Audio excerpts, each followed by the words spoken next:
नमस्कार मित्रों, संस्कृत विषय पर आधारित जो हमारी व्याकरण माला चल रही है, कक्षा 6वीं से 12वीं तक के विद्यार्थियों के लिए बहुत ही उपयोगी साबित हो रही है। इसी श्रृंखला में आगे देखते हैं।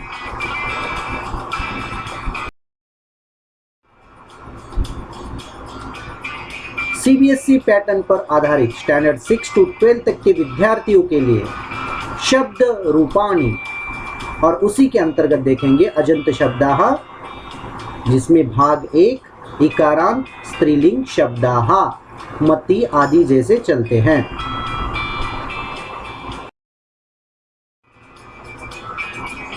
इसमें आप देखिए अजंत शब्दाः में जो स्त्रीलिंग के भेद हैं स्त्रीलिंग शब्दों के, उसमें पहला आता है आकारांत स्त्रीलिंग शब्दाः, दूसरा इकारांत स्त्रीलिंग शब्दाः जिसकी हम इस वीडियो में चर्चा करेंगे, तीसरा ईकारांत स्त्रीलिंग शब्दाः दीर्घ ई, और चौथा है ऋकारांत स्त्रीलिंग शब्दाः। अब देखिए इसी के अंतर्गत हम देखेंगे, इसकी परिभाषा देखते हैं। सबसे पहले इकारांत स्त्रीलिंग शब्दाः की परिभाषा। जिन स्त्रीलिंग शब्द के अंत में ई स्वर आता है उन्हें इकारांत स्त्रीलिंग शब्द कहते हैं। जैसे प्रीति, कीर्ति, संस्कृति, मति, संपत्ति, विपत्ति आदि।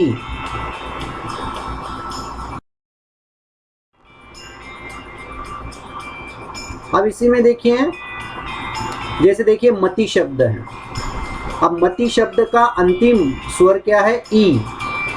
तो इस शब्द के अंत में ई आने के कारण इसे इकारांत कहते हैं।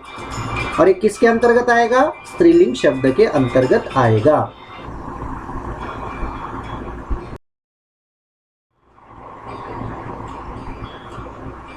अब देखिए इसी में मैंने आपको पहले ही बताया था, प्रथमा से लेके सप्तमी और संबोधन, ये सारी जो विभक्तियां है इसके अर्थ निश्चित होते हैं, ये अर्थ कभी बदलते नहीं हैं।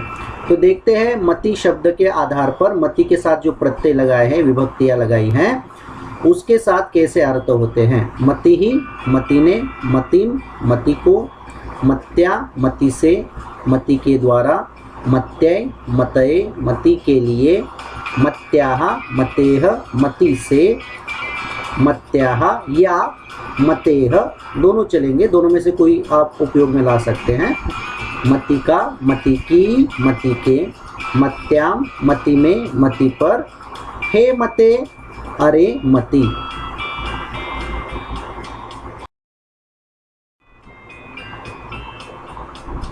अब इसमें देखिए जो मति के शब्द रूप है इकारांत स्त्रीलिंग के, इसके देखते हैं। देखिए मति ही, मति, मतयः प्रथमा, मतिम, मति, मतिः द्वितीया, मत्या, मतिभ्याम, मतिभिः तृतीया, मत्यय या मतये, दो प्रकार के चलते, विकल्प में आप कोई भी यूज कर सकते हैं।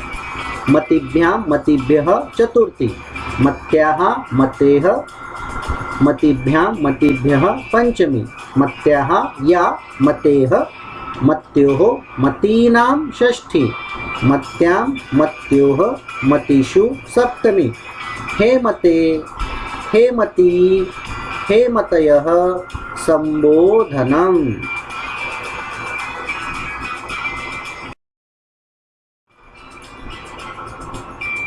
अब देखिए इसी के अंतर्गत इसका अर्थ देखते हैं। जो हम विभक्तियां के प्रत्यय प्रयोग करते हैं इन शब्द में, तो उसका अर्थ क्या होता है? मति ही, मति, मतयः, एक मति ने, दो मतियों ने, अनेक मतियों ने। मतिम, मति, मति ही, एक मति को, दो मतियों को, अनेक मतियों को। मत्या, मतिभ्याम, मतिभिः, एक मति से या एक मति के द्वारा, दो मतियों से या दो मतियों के द्वारा, अनेक मतियों से अनेक मतियों के द्वारा। मत्यय, मतये, एक मति के लिए, मतिभ्याम, दो मतियों के लिए, मतिभ्य, अनेक मतियों के लिए। यहाँ मति का अर्थ होता है बुद्धि, ठीक है। मत्याः, मतेः, एक मति से, मतिभ्याम, दो मतियों से, मतिभ्य, अनेक मतियों से। मत्याः या मतेः एक मति का की या के, मत्योः दो मतियों का की या के, मतीनाम अनेक मतियों का की या के, मत्याम एक मति में या एक मति पर, दो मतियों में या दो मतियों पर, मत्योः का अर्थ होता है, और मतिषु अनेक मतियों में या अनेक मतियों पर। हे मते संबोधन में अरे मति, हे मति अरे दो मतियों, हे मतयः अरे अनेक मतियों।